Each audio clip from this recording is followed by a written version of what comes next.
ओम श्री गुरुवे नमः। नमस्कार दोस्तों, स्वागत है आपका मेरे इस चैनल पर। तो पिछले कुछ दिनों में बहुत सारे लोगों के प्रश्न आ रहे थे कि उनकी कुंडली में पैतृक ऋण है कि नहीं, इस बारे में बताएं। और साथ ही अगर पैतृक ऋण है कोई तो उसका छुटकारे का क्या उपाय है, उसके बारे में भी कुछ सजेशन दें। तो आज इसी टॉपिक पे वीडियो लेके मैं आया हूँ आप लोगों की डिमांड पे। तो कुंडली में जो मुख्यतः 9 प्रकार के पैतृक ऋण माने जाते हैं, जिसमें स्वऋण है, पितृ ऋण है, मातृ ऋण है, स्त्री ऋण है, बहन या पुत्री ऋण है, संबंधी ऋण है, निर्दयी ऋण है, अजन्मे का ऋण है और ईश्वरीय ऋण है। तो इसकी पहचान कैसे करें, इसका कुंडली में संकेत कैसे मिलता है, साथ ही आपके दैनिक जीवन में संकेत कैसे मिलता है कि इस प्रकार का ऋण है, और इनसे छुटकारे का भी उपाय, तो ये डिटेल में आज चर्चा करेंगे। तो सबसे पहले देखते हैं कि लाल किताब के आधार पर जो 9 प्रकार के ऋण हैं उनकी पहचान आपकी कुंडली में कैसे होती है।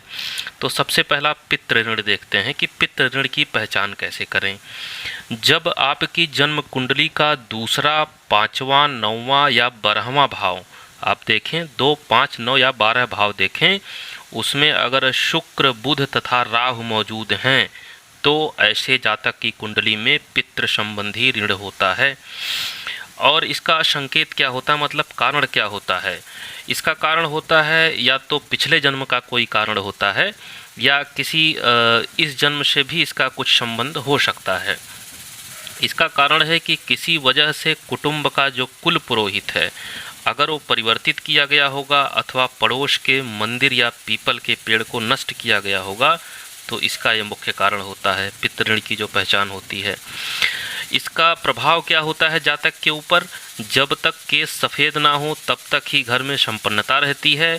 इसके पश्चात कार्यों में रुकावट होने लगती है, यानी जैसे जैसे उम्र बढ़ती है तैसे तैसे समस्याएं बढ़ने लगती हैं।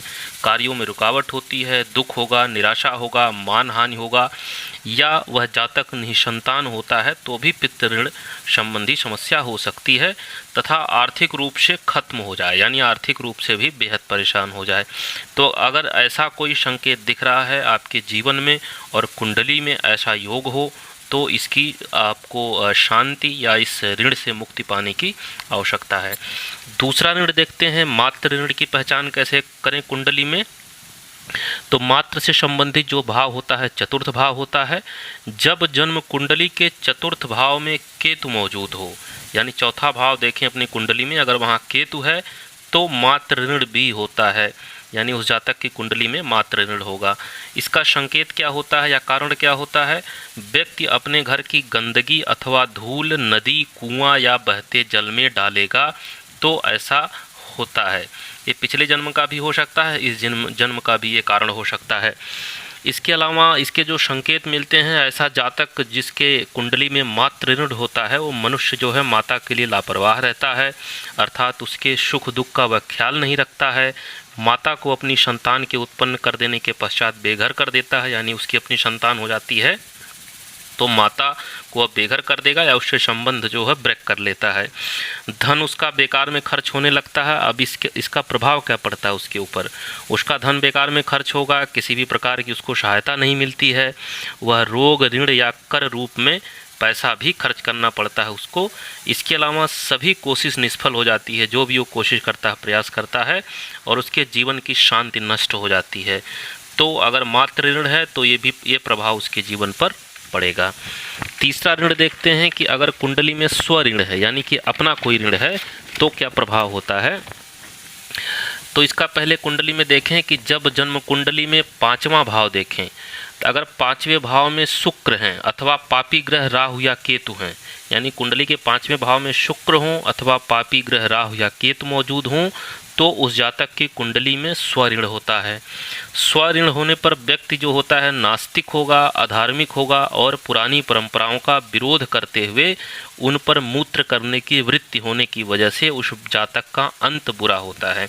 यानी कि नास्तिक होगा, अधार्मिक जो होगा, पुरानी परंपराओं का विरोध करेगा, या उनका हमेशा कुछ न कुछ उसके बारे में जो है अपशब्द कहता रहेगा। तो ऐसे व्यक्ति का जो संकेत होता है कुंडली में, उसकी वजह ये होती है कि व्यक्ति के घर पर भूमिगत अग्निकुंड अगर होता है तो इसका कारण एक ये होता है। अथवा छत में से रोशनी आने के कई रास्ते होंगे। तो ये भी एक कारण होता है।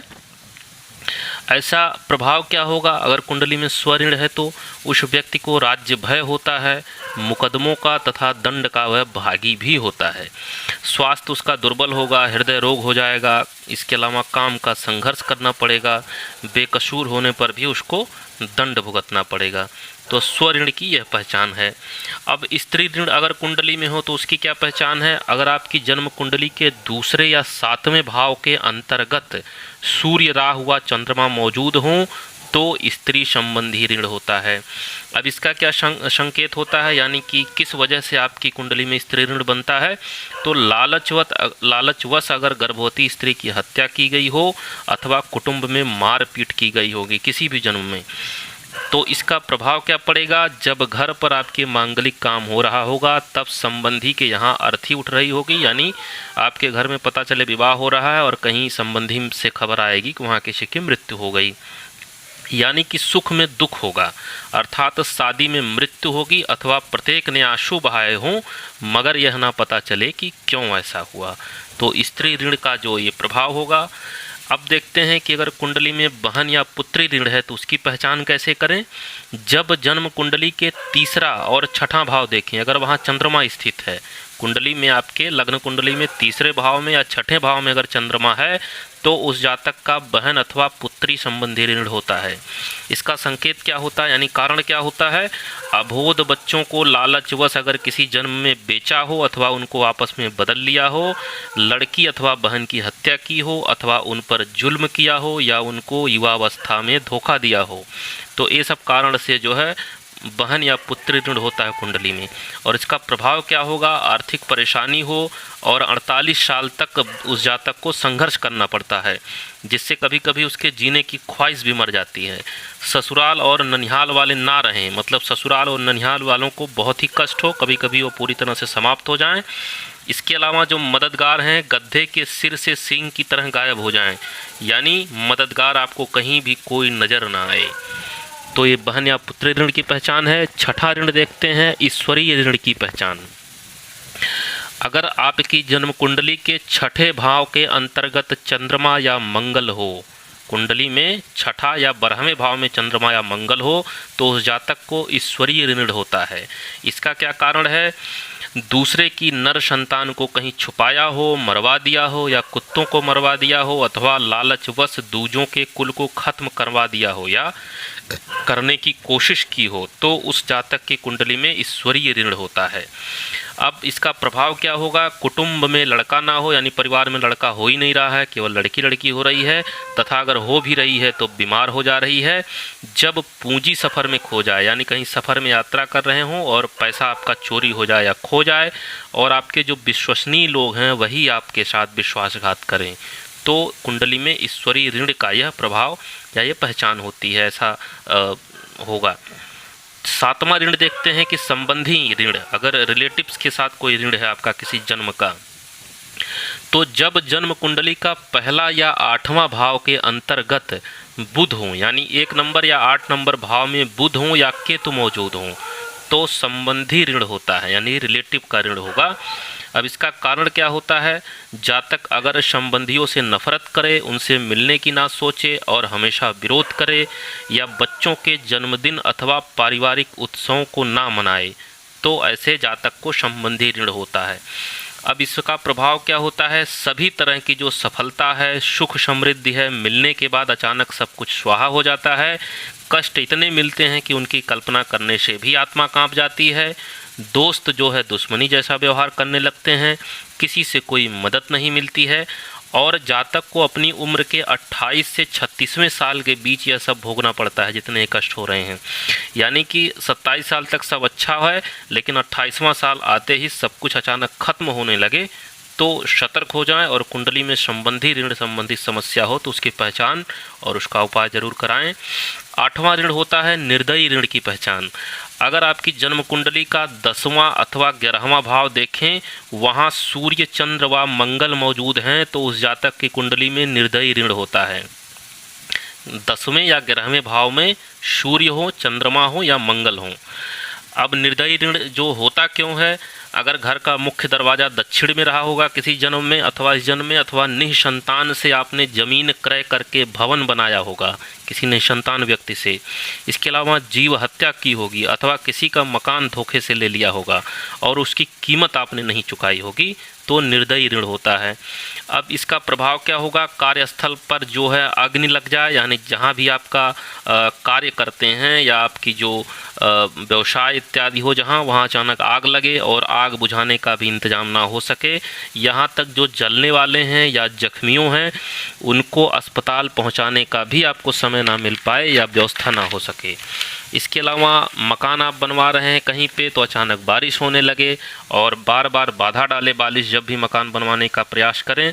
इसके अलावा ससुराल वालों को व बच्चों को पुलिस अगर परेशान कर रही है, आपके योग्य संतान आपकी अयोग्य हो जा रही है, घर के लोग आराम से सो नहीं पा रहे हैं और जो सो रहे हैं वह पुनः ना उठ पा रहे हैं, यानी कि कुटुंब के लोग धीरे धीरे घटते जा रहे हैं, यानी उनकी मृत्यु होती जा रही है या वो आपको छोड़ते जा रहे हैं और वजह का पता नहीं चल पा रहा है, तो इसका मतलब कहीं न कहीं निर्दयी ऋण आपकी कुंडली में हो सकता है। इसको ज़रूर जांच कराएं।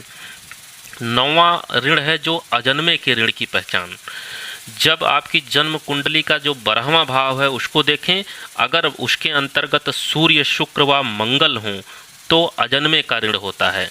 अब इसका संकेत या कारण क्या होता है, ससुराल वालों से धोखा किया हो अथवा निकटस्थों अथवा संबंधियों से धोखे की घटनाएं इस प्रकार की हों कि दूसरे का कुल ही बर्बाद हो गया हो, यानी किसी को ऐसा धोखा दिया हो कि उसके कुल पे संकट आ गया हो। इसके अलावा घर का जो गंदा जल है यानी कि नाले का जल जो है वो मुख्य दरवाजे के नीचे से अगर बाहर निकल रहा है अथवा आपकी जो दक्षिणी दीवार है घर के उसके निकट उजड़ा कब्रिस्तान है अथवा भड़ भूजे की भट्ठी है, तो अजन्मे के ऋण की जो है यह कारण होता है। अब इसका संकेत कैसे मिलता है, अचानक अग्नि लग जाए या धोखे से धन का नुकसान हो, संबंधियों में 16 से 21वें साल के आयु के आदमी के सिर पर चोट लग जाए, यानी आपके जो रिलेटिव हैं उनमें से किसी में या परिवार में, या रोग की वजह से वह युवावस्था में ही वृद्ध जैसा दिखने लगे, सोच समझकर कार्य करने पर भी आपका बार बार नुकसान हो रहा है। इसके अलावा खून के संबंधी जो आपके ब्लड रिलेटिव्स हैं वो परेशान रहें, मुकदमे में असफलता मिल रही है या निर्दोष हैं तब भी आपको दंड मिल रहा है, और संतान अगर सुंदर है परंतु रोगी रह रही हो तो ये अजन्मे के ऋण की पहचान होती है। तो कुंडली में 9 प्रकार के ऋण होते हैं। तो कुंडली में भावों के अंतर्गत इन ग्रहों की स्थितियां देखें और इसका कारण जो है वो भी हमने ऊपर स्पष्ट किया है, और जो इसका संकेत मिलता है आपके दैनिक जीवन में कि क्या क्या प्रभाव होता है, उस संकेत से भी आप जान सकते हैं कि किस प्रकार का ऋण जो है आपके ऊपर है। अब इनसे छुटकारा कैसे पाएं, तो लाल किताब में सभी 9 प्रकार के पैतृक ऋण से छुटकारा पाने के जो अचूक उपाय दिए गए हैं। तो अगली वीडियो में जो कि हम कल लेके आएंगे उसमें सभी 9 प्रकार के जो ऋण हैं उनसे छुटकारा पाने का जो अचूक उपाय आपको बताएंगे। बहुत छोटे छोटे और बहुत ही सशक्त उपाय हैं। तो कल की वीडियो में इसको हम बताएंगे क्योंकि वीडियो अत्यधिक लंबी हो गई है। तो तब तक के लिए नमस्कार, धन्यवाद। चैनल को सब्सक्राइब जरूर कर लें और जुड़े रहें ऐसे सभी महत्वपूर्ण समस्याओं की जानकारी और किसी भी प्रकार की सहायता पाने हेतु।